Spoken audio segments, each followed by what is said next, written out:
नमस्कार। विविधा story time में आपका स्वागत है। कहानियों की श्रृंखला में आज हम एक और अरेबियन नाइट्स की कहानी सुनेंगे और इस कहानी का नाम है हसन आलसी पिंड।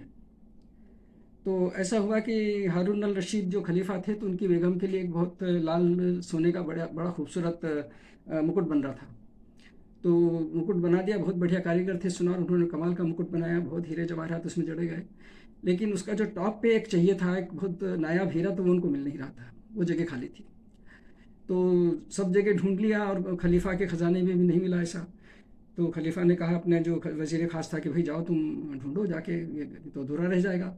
तो उसने कहा अच्छा हुजूर जाता हूँ, और ढूंढा उसने। तो फिर एक आकर कहा कि एक बसरा में एक बड़ा अमीर व्यापारी रहता है, तो पर उसका नाम बड़ा अजीब सा, उसका नाम है हसन आलसी पिंड। और पर सुना है कि उसके पास बहुत नायाब खजाना है हीरे जवाहरात का। तो उनका फिर क्या बात है, जाओ पता करो लेकर आओ अगर उसके पास है तो वजीर गया वहाँ बसरा।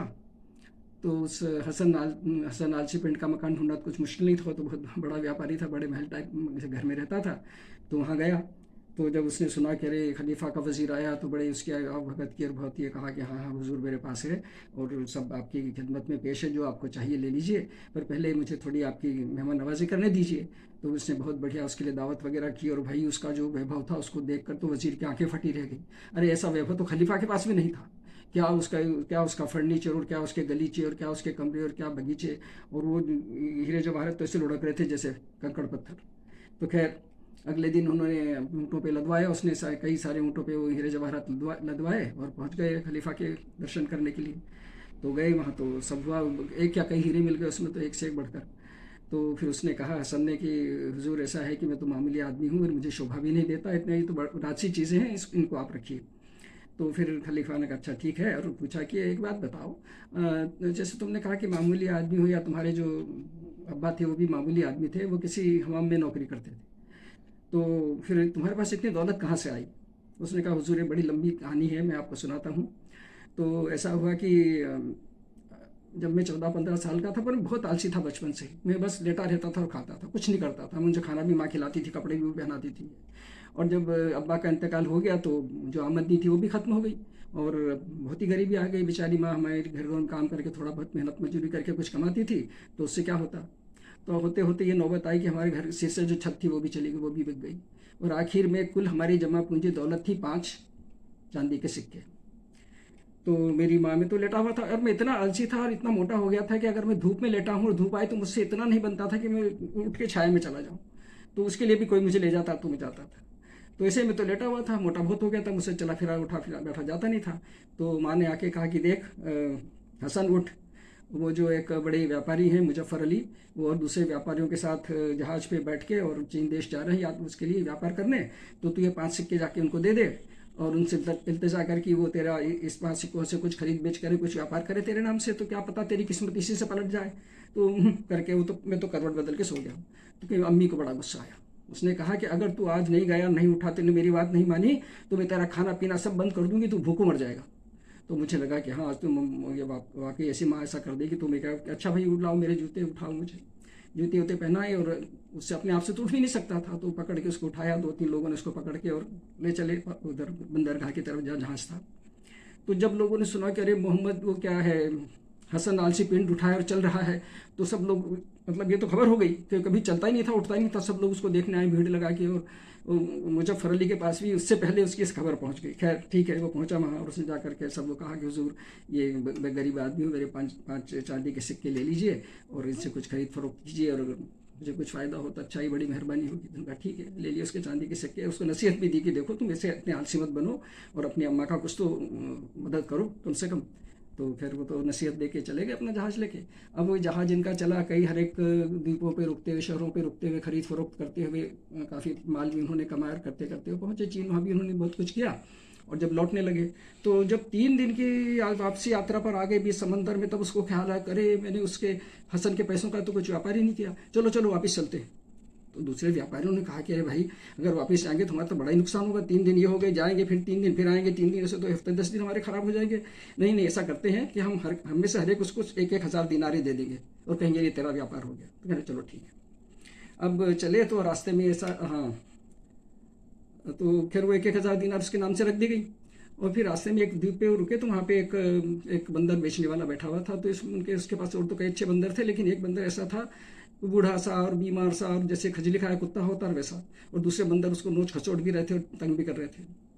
तो इसने मोहम्मद अली ने पूछा कि अरे भाई, ये इस नमूने का क्या लोगे? तो कहना, हुजूर 5 चांदी के सिक्के, इससे सस्ता आपको कोई बंदर नहीं मिलेगा। उसने कहा चलो ठीक है। उस 5 चांदी के सिक्के उसको दिए और बंदर ले लिया। अब वो हसन का बंदर हो गया, वो भी उसकी प्रॉपर्टी में शामिल हो गया। तो चले चले तो रास्ते में एक द्वीप पड़ता था, उसको कहते थे मोती का द्वीप। तो वहाँ के समंदर में बहुत मोती मिलते थे। तो वहाँ सब लोगों ने अपने चोगे वोगे उतारे, गोता लगाया समंदर में, हर कोई आया, हर एक की मुट्ठी में मोती थे, कोई खाली हाथ नहीं आया।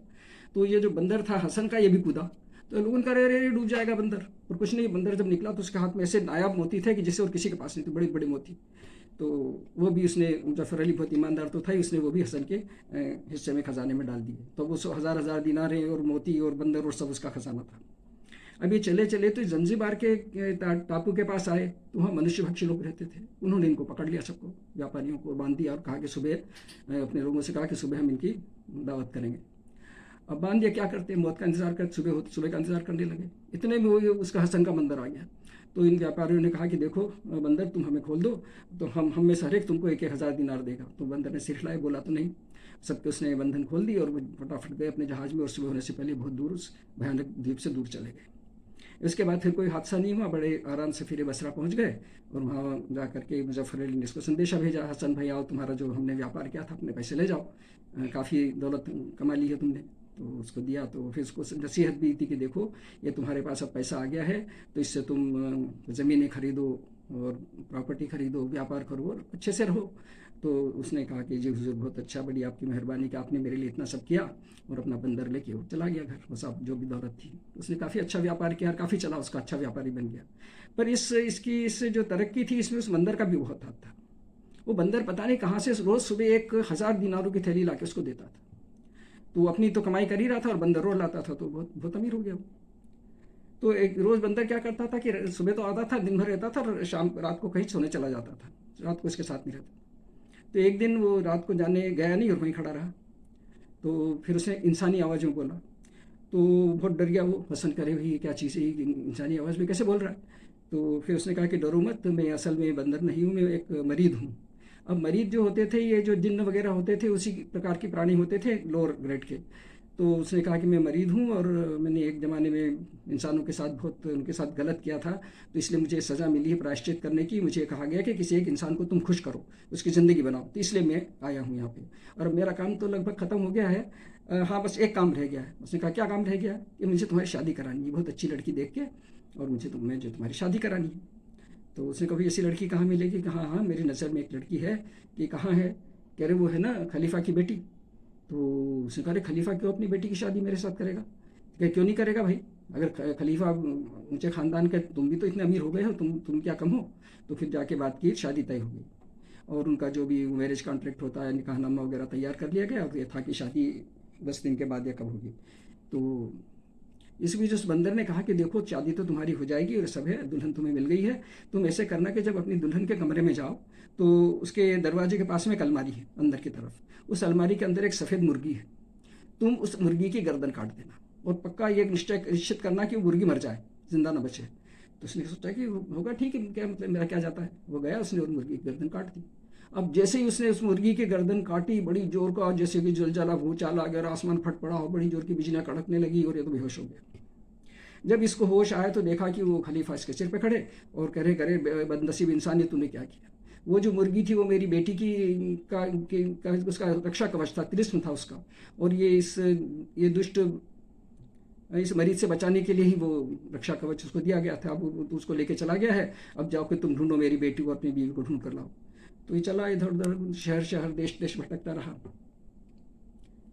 तो तब इसको एक एक एक महिला सी दिखी इसको। तो उसने प्रकट होकर कहा कि देखो मैं भी एक जिन हूँ, लेकिन मैं अच्छी वाली जिन हूँ, और मुझे पता है कि वो मरीज तुम्हारी बीवी को कहाँ ले गया है।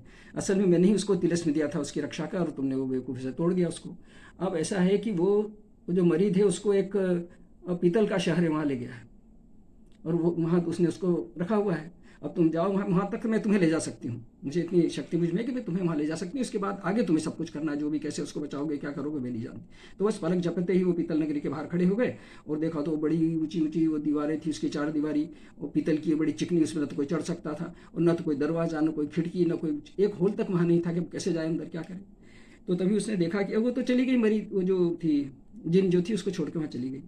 अब उसने घूम घाम के देखा तो ये देखा कि और तो कुछ नहीं, पर एक वहाँ नीचे से एक छोटी पतली सी नदी निकल रही है, स्ट्रीम छोटी, तो वो कूदा उसमें और तैरता हुआ गया तो अंदर चला गया उसके। तो वो जाते उसने क्या देखा, करे वो तो वहाँ बैठी हुई उसकी जो पत्नी थी और उसमें बगीचे में बैठी हुई थी एक बेंच के ऊपर और खुशी दिख रही थी। तो उसको देख के बड़ी खुश है, कहा अच्छा तुम आ गए और ये है। तो फिर उसने कहा कि दुष्ट मरीद कहाँ है, कहने वो इस वक्त कहीं गया है, लेकिन उसने एक बार गलती से मुझे अपना सीक्रेट अपना बता दिया है। तो इसमें जो बीच में एक पिलर है खंबा, तो इसके ऊपर वो एक उसका तिलस्म रखा हुआ है, तुम उस तिलस्म को लाओ और उसको जला दो और उसमें थोड़ी वो डालना कस्तूरी, जैसे तुम कस्तूरी डालोगे तो छोटे छोटे जो भी उसके अंदर में जो भी छोटी छोटी स्पिरिट्स हैं वो सब तुम्हारा हुक्म मानेंगे और तुम्हारे अंडर आ जाएंगे।